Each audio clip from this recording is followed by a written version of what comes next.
Alors, bonjour à tous. Je vous remercie d'assister à cette présentation, à ce webinaire où je vais vous présenter une application que un collègue et moi de la SCORE avons développée. Et alors, avant de commencer cette présentation, donc je vais quand même me présenter. Donc, je suis Jean-Claude Razaf-Makoto, je travaille chez SCORE Global Life, donc la partie vie de ce réassureur. Et je travaille dans une équipe qui s'occupe de data science, data analytics. Et dans cette équipe, je suis à la fois data scientist et community manager. Ce qui est un métier un peu particulier dans une équipe de data scientist, parce que dans ce rôle-là, je m'occupe à la fois de faire des projets, mais aussi, d'une certaine manière, faire connaître, marketer entre guillemets nos capacités, faire des formations, et puis faire ce genre de présentation pour un peu vulgariser, faire du partage de connaissances. Je vais maintenant passer à la présentation de l'application, et avant ça, je vais vous présenter un peu le contexte de façon un peu anecdotique. Mon collègue qui a démarré cette application et ensuite que j'ai rejoint en tant que co-développeur, en fait, devait faire le semi-marathon de Paris. Et bien évidemment, avec le Covid-19, avec l'interdiction des rassemblements de plus de 1000 personnes, elle n'a pas pu y assister. Et donc, un week-end, il s'est dit, ce week-end-là, il s'est dit, il y a les données de Johns Hopkins sur le Covid-19, je pourrais en faire quelque chose. Et donc, il a commencé comme ça. Il a sorti un début d'application et il est venu me voir en me disant, écoute, Jean-Claude, ça serait bien si je pouvais partager cette application. Et je lui ai dit, écoute, il n'y a pas de souci, on va regarder avec notre infrastructure de data science, enfin, notre plateforme de data science, si on peut le faire, et c'est comme ça qu'on en arrive à cette application. Donc voilà la petite histoire. En fait, ça démarre de quelqu'un d'un actuaire d'ailleurs, d'un actuaire de modélisation qui était intéressé par les données, qui voulait entre guillemets un peu jouer avec, et finalement, en se disant qu'il y avait un intérêt un peu à partager ce qu'on avait fait, et on en arrive à cette application publique. Ce que je voulais dire en préambule aussi, c'était de dire que quel est l'objectif de cette application et ce que ne fait pas cette application. Donc je sais qu'il y a beaucoup d'actuaires a priori dans la salle, et donc vous êtes tous férus de modélisation, et donc je vais déjà vous prévenir que ici je ne vais pas vous présenter une modélisation de la dynamique de l'épidémie. Ça, c'est quelque chose sur lequel on est déjà en train de travailler en ce moment. Mais là, l'objectif de cette application, c'est vraiment essentiellement de visualiser, d'aider à appréhender les tendances qu'on pourrait observer dans les données, et puis d'une certaine manière contribuer à notre petite échelle, et puis aussi aider d'autres à faire de la pédagogie autour des chiffres sur l'épidémie. En faisant ça, aussi vous faire des rappels, en tout cas vous donner des petits guides sur des concepts épidémiologiques qui sont importants pour comprendre un peu un certain nombre d'indicateurs qu'on a essayé de mesurer, et puis sur des exemples bien illustrer finalement comment fonctionne l'application, comment on peut interpréter les chiffres, et puis qu'est-ce qu'on peut en tirer. Alors, dans le tour de la fonctionnalité, il y a quelque chose que les utilisateurs en règle générale ne regardent pas, c'est la section qu'on appelle About, ou en tout cas à propos d'eux. Et pourtant, c'est quand même une section importante, parce que dedans, donc on rappelle un peu le contexte, et surtout, il y a deux indications importantes qui sont cette application a un but, on va dire, pédagogique et académique. Pourquoi? Parce que en fait, notre source de données vient de l'université Johns Hopkins, que vous avez peut-être déjà vu avec leur carte. Et cette source de données étant en fait ouverte et publique, nous-mêmes, on a l'obligation de rendre ouverte et publique l'application qu'on construit avec. Donc ça, c'est assez important, parce que si vous-même, vous allez essayer de faire la même chose que ce que je vais vous présenter là, vous allez devoir vous soumettre à cette obligation d'ouverture. Voilà, ça c'est ce petit préambule. Aussi un point important sur lequel j'aimerais partager, parce que il y a peut-être des data scientists qui travaillent avec des actuaires dans la salle, et cette petite section qui s'appelle News vous montre un peu les différents changements majeurs que l'on a pu effectuer. Ce qui vous dit quoi? Ce qui vous dit aussi que c'est un projet collaboratif sur lequel on utilise finalement sur notre plateforme, notre écosystème Data Science, tout outil de versionnement qui nous permet de faire des changements assez rapidement. Donc vous voyez ici que ça fait maintenant plus d'un mois, parce qu'en fait là on n'a pas compté la vraie V0 un peu avant cette date. Et donc, on a aussi voulu l'introduire parce que c'était aussi une demande. On continue toujours à améliorer cette application. Donc, la première version qu'on a pu montrer à la fois en interne, et ensuite on a commencé à la montrer en public, c'est le 17 mars. Et après, on a rajouté un certain nombre de changements. Donc, un des derniers changements majeurs, ça a été de rajouter le 8 avril un certain nombre de statistiques au niveau des États pour les États-Unis.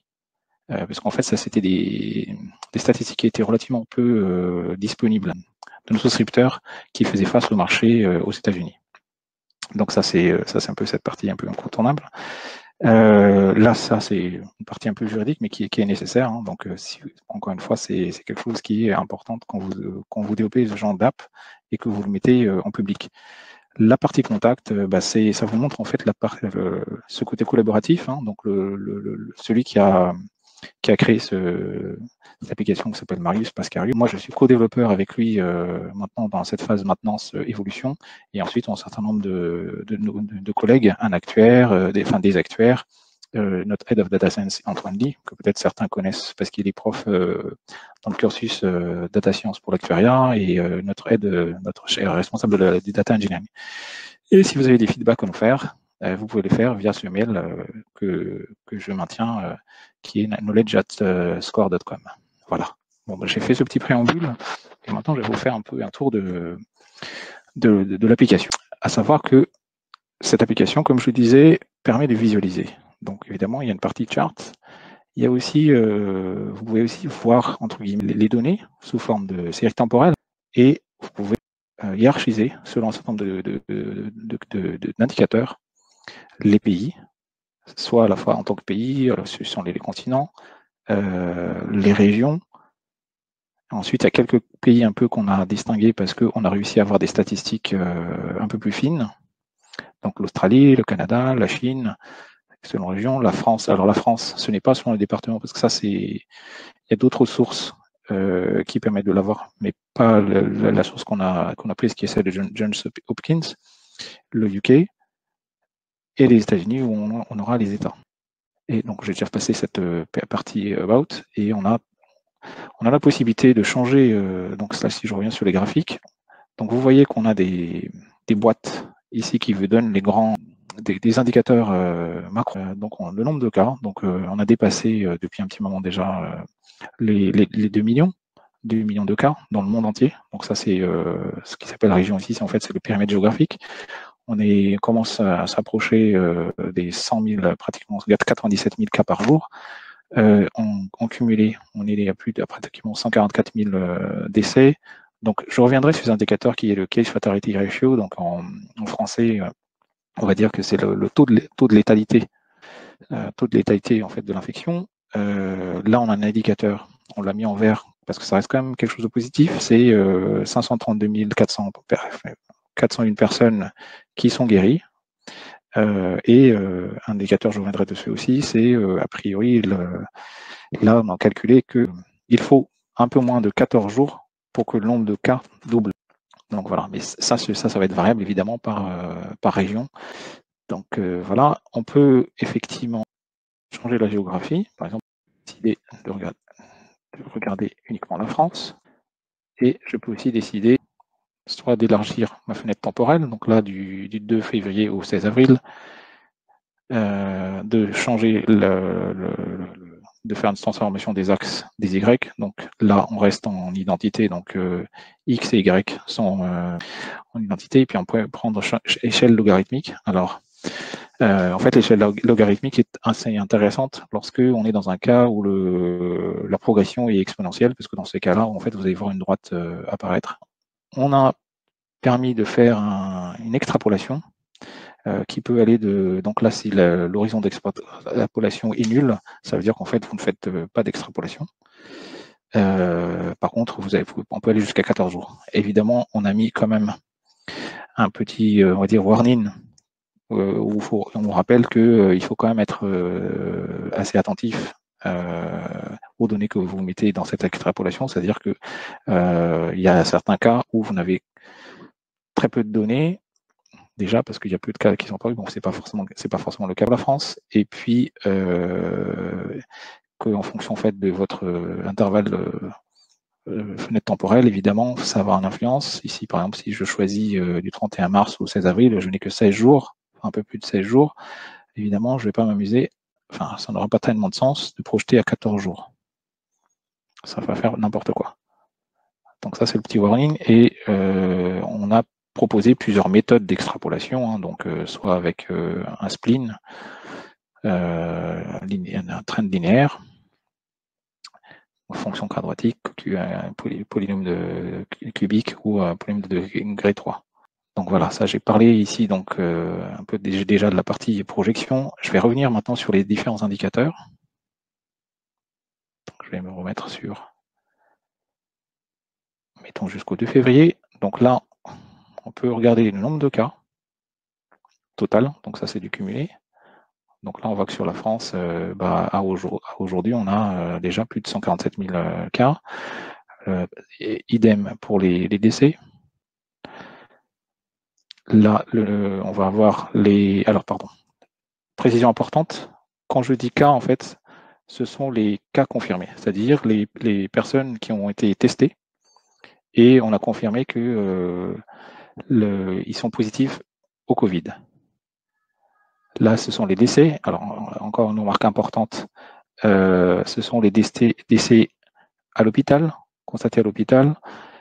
Pour le cas de la France, c'est un cas un peu particulier. Depuis, de mémoire, depuis avril, on commence à compter aussi, et ça introduit une pollution dans les données, vous allez le voir, les cas, les décès en EHPAD, et puis ce qui dans le jargon administratif français s'appelle les établissements sociaux et médico-sociaux.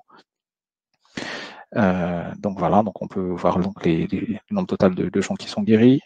Les cas actifs, en fait, c'est vous faites la différence entre le nombre total de cas, le nombre de décès, le nombre de gens qui sont guéris. Donc en fait, ce sont les gens qui sont encore soit en hospitalisation, soit encore infectieux. Donc on a les mêmes chiffres, et c'est là où vous voyez cette entre guillemets ces pollutions avec l'introduction des données des EHPAD. Parce qu'en fait, les EHPAD, on les introduit pas dans les chiffres français aujourd'hui, jour par jour, mais ils sont directement injectés en masse. Par exemple, ils peuvent cumuler sur 3-4 jours. Donc, vous voyez que vous avez des pics qui sont totalement anormaux par rapport au reste, ici, des cas déclarés. Ça va être la même chose pour les... on va voir la même chose pour les décès. Vous voyez, ici, on va voir ici un peu entre guillemets, des anomalies, ce qui est moins vrai pour les guérisons journalières. Et maintenant, on va rentrer dans les considérations de calcul d'indicateurs à caractère épidémiologique. Donc là, c'est ce qu'on appelle le case fatality ratio. Donc, je l'ai dit en français. Donc, je vais en général utiliser l'acronyme CFR. En fait, c'est tout simplement, vous prenez le ratio des décès constatés à l'hôpital, et donc je rajoute encore une fois en France, en EHPAD, ramené au nombre de cas confirmés. Alors là, il y a un petit, il y a des petites précautions dans la manipulation de ces chiffres. Hein. Donc déjà, je pense que vous voyez assez rapidement que il peut y avoir une sous-estimation de ce ratio si vous ne comptez que les décès à l'hôpital et en EHPAD. Donc c'est-à-dire que vous n'avez pas le décompte des personnes qui sont décédées à la maison. Il y a aussi un autre phénomène qui est important, qui est le délai de report, les délais entre le moment où une personne est confirmée et jusqu'à ce qu'elle décède, hein, ce qui est à peu près autour de 14-15 jours. Ça aussi, ça va vous faire une sous-estimation du CFR. Et par contre, il y aura un autre phénomène, mais qui concerne plus les cas, qui va faire que le CFR va être surestimé. C'est que là, comme on n'est que sur les cas confirmés, il y a une variable importante qui va jouer là-dessus, c'est votre politique de test. Si vous êtes sur un pays comme la Corée du Sud, hein, je ne vais pas prendre l'exemple de l'Allemagne, mais je vais prendre l'exemple de la Corée du Sud, qui est extrêmement... qui a fait une politique de test quasi, je ne vais pas dire universelle, mais proche de ça. On est sur un un décompte des cas qui est beaucoup plus précis. Par contre, à l'inverse, si vous prenez le cas de l'Italie en tout début d'épidémie, où on ne testait que les personnes qui se présentaient à l'hôpital et en plus qui présentaient des symptômes sévères, là vous passez à côté de beaucoup plus de cas, donc vous surestimez largement le CFR. Donc ça, c'était vraiment la précaution d'usage. Le ratio qui s'appelle le recovery ratio, c'est simplement vous prenez les gens qui sont guéris, ramenés par le nombre de cas, donc ça c'est pas en soi un indicateur très intéressant. Maintenant, on va rentrer dans des indicateurs qui sont intéressants pour ceux qui souhaiteraient aller vers la modélisation de dynamique de l'épidémie. C'est ce qu'on appelle le taux de reproduction. Ici, ce n'est pas le R0, c'est plutôt le taux de reproduction effectif, c'est-à-dire le taux de reproduction tel qu'on l'estime à partir des données réelles. En fait, quelle est la différence entre le R0 et ce taux de reproduction effectif? Le R0, en fait, suppose, c'est un peu un concept théorique qui vous dit si aujourd'hui vous constatez que, par exemple, une personne infectée peut en infecter en moyenne 2,5. C'est à peu près les estimations qu'on avait en début avant la mise en place, comment on appelle ça en français, lockdown, c'est le confinement généralisé, pardon. On estimait que le R0 était de 2,5. Ce R0, en fait, ça suppose que vous ne faites strictement rien en termes de mesures, et donc une personne infecte 2,5, une autre en infecte 2,5, etc., etc. Et entre guillemets, vous avez une explosion exponentielle des cas. Par contre, je pense que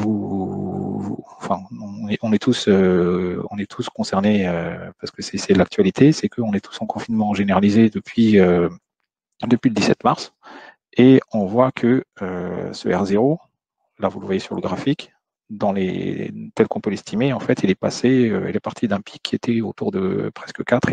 Non, pardon, ça c'est. Excusez-moi, il faut que je me passe sur la France. Oups. Voilà, comme ça c'est plus parlant pour tout le monde.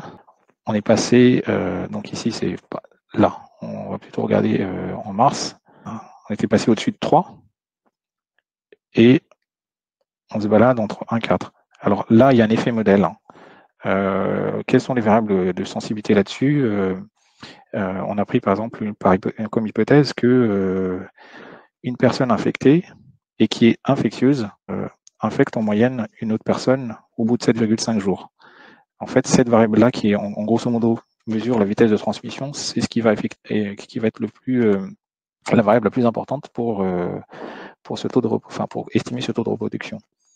7,5 jours d'ailleurs pour information, hein, on a regardé dans la littérature, hein, donc c'est ce que vous allez devoir faire aussi si vous faites ce genre d'études. C'est à peu près le consensus qu'on trouve dans la littérature. Donc là, en fait, on voit l'effet du confinement, hein, parce qu'on passe de, je disais tout à l'heure, on était, là, on estime, enfin, c'est pas que nous, mais on estimait à peu près à 2,5 avant d'entrer en confinement, et on s'achemine vers 1,4. Bon, après, on peut avoir différents modèles. Grosso modo, on va tourner. Aujourd'hui, on estime, l'INSERM par exemple estime qu'on est déjà passé en dessous de 1, bon, avec une certaine marge d'erreur. Donc, on devrait quand même être autour de 1. Donc, ça veut dire que ça veut dire aussi que il y a des valeurs cibles. Donc, 1, ça veut dire grosso modo, je suis infecté et en moyenne, je vais infecter une seule personne. Et si j'ai évidemment le taux de reproduction en dessous de 1, ça veut dire que l'épidémie s'arrête. Ou en tout cas, elle est contrôlée. Donc, vous voyez bien que là, il y a un enjeu. Si vous faites des modélisations, et c'est ce que nous on essaie de faire, et puis d'autres aussi, qu'est-ce qui se passe si jamais on relâche les différentes mesures, le confinement, on réouvre les écoles, etc. A priori, on peut penser assez intuitivement que c'est assez intuitif que le R0 risque de monter, donc il faut quand même être très attentif à ça. Donc je vais aller tout de suite le temps de doublement, parce qu'en fait ce qu'ils appellent la croissance exponentielle, c'est juste une manière de retraduire ce taux de reproduction effectif, hein, c'est traduire le taux de reproduction effectif en termes de croissance, on va dire exponentielle, qui se traduit finalement par le taux de croissance du nombre de cas d'un jour à l'autre. Donc là, en fait, ici, on voit que on est passé de 40% et on est descendu jusqu'à maintenant, on est en dessous de 10% de reproduction d'un jour à l'autre. Et le temps de doublement, en fait, c'est l'indicateur qui est aussi commenté dans les médias, c'est le nombre de cas, en combien de temps est-ce qu'il double. Comment il faut lire ce graphe, hein, c'est plus votre temps de doublement est élevé, mieux c'est. Et en fait, là, on voit qu'il y a une période où, autour de début mars et jusqu'à la période de confinement, où le temps de doublement était quand même assez faible en France. Donc, ça, c'est pas très bon signe. Ça veut dire que, donc là, si j'essaie de zoomer,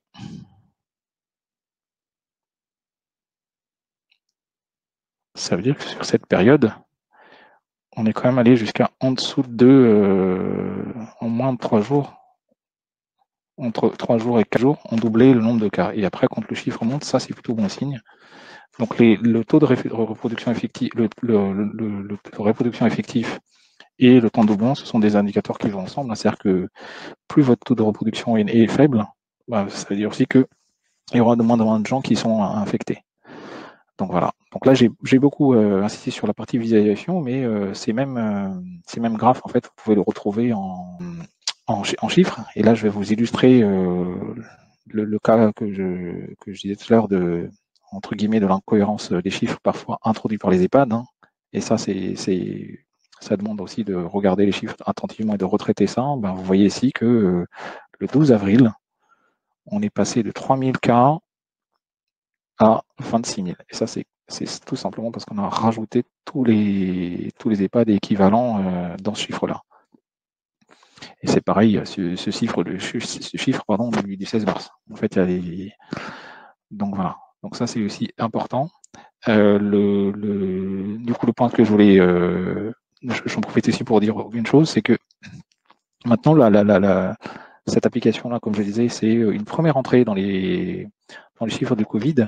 Maintenant, bah, il faut aller un peu plus loin. Pour aller plus loin, bah, finalement, il faut aller à des mailles plus fines. Déjà, au lieu de réfléchir qu'au niveau de la France, bah, il faut aller chercher des données au niveau des départements, des régions, départements, retraiter, récupérer les données qui concernent les EHPAD, donc les enlever de tous les autres cas hors EHPAD, faire du EHPAD hors EHPAD.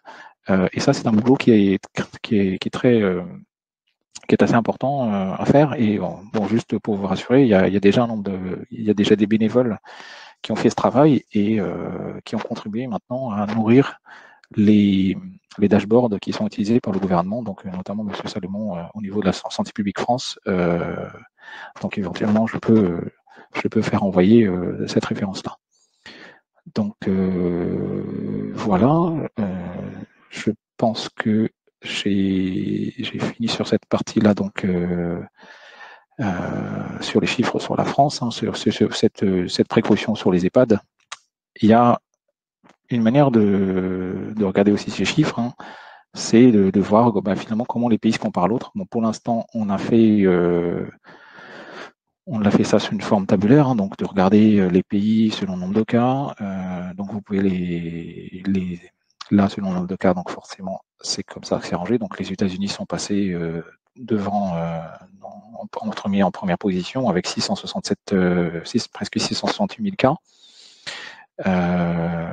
Et en fait, on va pouvoir faire ça comme ça par ce biais-là, ou tout simplement vous allez pouvoir réarranger. Donc voilà, le dernier qui n'ont pas de gens guéris. Bon, évidemment, cet indicateur-là n'est pas forcément très intéressant. Voilà, qu'est-ce que c'est? Est-ce que ce pays-là, par exemple, a un taux de reproduction effectif, un nombre de reproduction effectif faible. Donc voilà. On peut aussi regarder ça sur cette forme ranking. Un dernier point, et après on va passer aux questions-réponses. Hein. Les données sont rafraîchies quotidiennement. Si jamais vous allez sur l'application, vous avez l'impression que ce n'est pas rafraîchi, vous pouvez aussi cliquer ici sur ce bouton Refresh Data et ça va récupérer les données sur le GitHub de Johns Hopkins. Alors, juste pour information, ce que vous venez de voir, l'erreur 504, hein, c'est en fait Ça, c'est une illustration du confinement généralisé un peu partout dans le monde et que donc nous, on est sur le cloud qui est le cloud Azure et bon, bah, on expérimente de temps en temps des soucis de ce type-là. Donc, ce que je vais montrer tout à l'heure, donc que je vais faire maintenant, c'est qu'on peut exporter des graphes.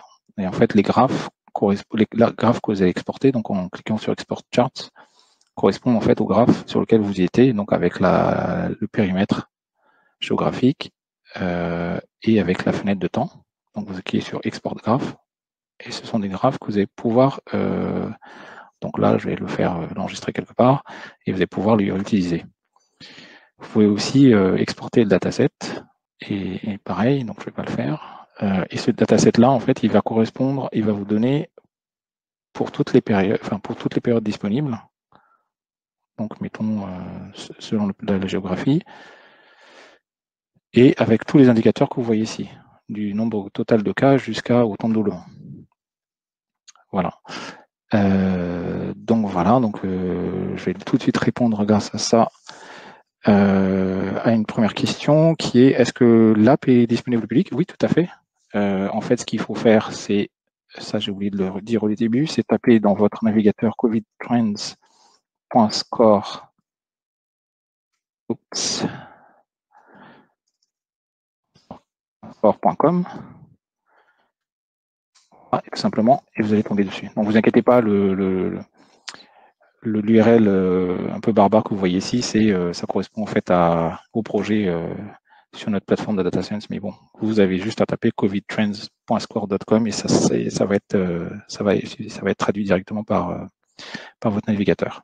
J'ai une autre question. Les données sur l'Allemagne? Oui, on a des données sur l'Allemagne. En fait, l'université de Johns Hopkins a mis toutes les données. Donc là, c'est Germany. Hein. J'avais tapé Allemagne, en fait, moi, c'est Germany. Voilà. Alors, il y a une question sur est-ce que vous avez les données du nombre d'habitants par zone géographique? En fait, ça fait partie des améliorations sur lesquelles on est en train de travailler, hein, c'est-à-dire normaliser aussi en fonction du nombre d'habitants, donc avoir des indicateurs par million d'habitants ou par millier d'habitants. Donc ça, c'est pareil. On a déjà mis ça dans notre, on va dire, dans les tickets qu'on a ouverts pour pouvoir améliorer l'application. Donc voilà, donc c'est aussi quelque chose sur lequel on travaille. Mais bon, c'est quelque chose les améliorations, en fait, on les fait au fur et à mesure et en fonction des disponibilités qu'on a. Sur les données allemandes, une question sur est-ce que les données allemandes contiennent les décès des personnes en équivalent EHPAD? Il me semble que non. Faudrait que je regarde, mais a priori, en fait, l'Allemagne n'a pas forcément cette granularité. Mais bon, après, je peux pas trop. J'ai envie de dire oui. Enfin non, ça ne contient pas les décès en équivalent EHPAD et plutôt en hôpitaux. Mais ça, il faudrait que je vérifie parce que ça, c'est pas quelque chose sur lequel je me suis penché par rapport à ces cas-là. La possibilité de voir le nombre de cas de décès par tranche d'âge, ça, c'est une très bonne question. En fait, il y a encore très très peu de remontées de ce type d'informations. Il y a l'INED qui a fait un travail sur quatre pays qui sont la France, l'Allemagne, l'Italie et l'Espagne. Donc ça, il y a des remontées, mais c'est pareil pour tous ces travaux-là, il faut faire assez attention parce que les chiffres, il faut aussi les comparer. Oui, je reviens sur les EHPAD et la France. Oui, la question c'est vous proposez de travailler pour la France, EHPAD et hors EHPAD, or la mise à jour est aléatoire. En fait, ce que je disais tout à l'heure, il y a une source de données qui est celle des données publiques Santé publique France et puis les ARS qui a été consolidée. Ça, je peux taper. Je vais essayer de voir si j'ai le lien. Et donc ça, ce sont les données sur lesquelles vous pouvez travailler. Donc là, peut-être que je peux envoyer en fait toutes ces références dans un mail qui sera distribué. Donc, je poursuis dans la foulée. Alors, il y a plusieurs questions sur comment est traité un décès considéré respiratoire qui n'a pas été testé Covid-19. Alors, je ne sais pas comment comprendre cette question. En gros, normalement, c'est un décès respiratoire qui n'a pas testé Covid-19, bah ça dépend quand même assez pas mal de comment le pays en question en fait fait le décompte, quoi. On a eu un gros débat en interne par rapport à chez nous, parce qu'il y a des Allemands forcément, donc on a eu un gros débat sur, par exemple, sur l'Allemagne, est-ce qu'ils comptent vraiment correctement les décès Covid. Donc non, j'ai pas de réponse directe par rapport à ça. Et a-t-on les données en fonction de comorbidité, voire de l'IMC? La réponse est oui, en partie pour la Chine. À ma connaissance, je n'ai pas forcément de vue sur d'autres pays. En tout cas, sur la Chine, je sais qu'il y a eu des études sur le sujet. Par contre, j'ai une question sur est-ce que vous avez comorbidité? Bon, la réponse est dans ces données-là, on ne l'a pas. Il y a une question sur peut-on voir la projection sur 15 jours à un mois? On pourrait imaginer ça, mais je pense que ça n'aurait pas tellement de sens. C'est là où on est dans la limite de l'exercice sur cette application. Je disais tout à l'heure, elle est là déjà pour visualiser. À mon sens, pour le coup, il faut passer sur la vraie modélisation, modéliser la dynamique de l'épidémie et ensuite regarder, avoir des estimations sur des paramètres tels que le R0, sur ce qu'on appelle aussi l'IFR, c'est-à-dire l'Infection Fatality Rate, c'est-à-dire que vous pouvez considérer que vous avez des personnes qui sont infectées, ensuite vous les classez en termes de sévérité. Il y a celles qui vont guérir parce qu'elles ont juste des symptômes légers et n'ont pas besoin d'aller à l'hôpital. Il y a des personnes qui vont aller à l'hôpital mais qui vont quand même guérir. Et puis il y a des cas critiques et qui vont décéder. Donc on a besoin de ce genre de paramètres. Et ensuite, avec ça, vous pouvez faire des projections beaucoup plus réalistes. Parce que là, clairement, ce ne sont que des extrapolations. Et là, vous faites plutôt c'est un tout autre exercice. Je ne vais pas pouvoir répondre à une question qui est quel est le pays le plus fiable au niveau des données selon vous sur la réalité des décès et des cas considérés Covid? Je pense que là-dessus, on va rentrer dans la polémique. Je ne suis pas sûr qu'il y a vraiment un pays qui soit si fiable que ça. On va dire que le plus important de cet exercice, c'est de connaître les limitations des données dont on dispose. Par exemple, pour la France, il y a cette histoire d'EHPAD qui vient polluer, mais il faut voir aussi que typiquement, dans le cas de la France, la qualité des données c'est nettement amélioré sous la pression aussi des circonstances, parce que vous ne pouvez pas avoir de politique sans avoir de données, en tout cas de remontée de données. J'ai une question toujours sur les données sur comment tenir compte de l'impact de la politique de test menée par le gouvernement de fond de cette politique dans le temps. Je ne suis pas sûr d'avoir compris la question, mais je vais essayer de l'interpréter peut-être. La politique de test, elle impacte surtout le nombre de le décompte en fait des cas. Hein. Donc peut-être que pour illustrer ce que je viens de dire, pour essayer de répondre quand même à la question, c'est si on prend le cas des États-Unis, en fait, les États-Unis, jusqu'à une certaine période, ne faisaient pas faisaient beaucoup moins de tests. En fait, là, bon, on va pas forcément bien le voir dans ces données-là. Bon, il faut trouver d'autres sources. En fait, vous voyez une explosion aussi du nombre de cas, pas simplement parce que vous avez beaucoup de cas, mais c'est surtout que vous détectez beaucoup plus de cas. L'évolution de la politique dans le temps, j'ai peut-être déjà un peu donné en partie la réponse. Vous le voyez dans les chiffres.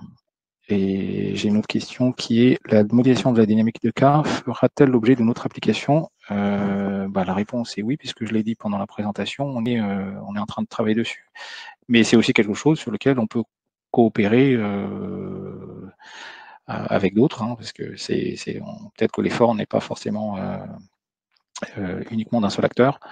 Et puis j'en profite aussi pour faire de la publicité sur un groupe de travail, au moins un groupe de travail à l'Institut des acteurs actuellement qui commence à s'ouvrir, qui est sur la pandémie. Donc j'imagine que dans ce groupe de travail, il y aura forcément des réflexions sur comment modéliser la dynamique des cas.